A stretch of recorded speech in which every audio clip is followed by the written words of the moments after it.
من هو في أعظم نعمة وأجل عافية ولا يذكر الله، ويأتي إنسان في وقت مثل هذا فيذكر الله ويلهم رفع اليدين. هذا اصطفاء من رب الأرض والسماء.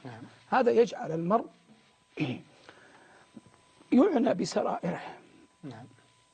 السرائر هي الطريق الأعظم لحسن الخاتمة. الله أكبر.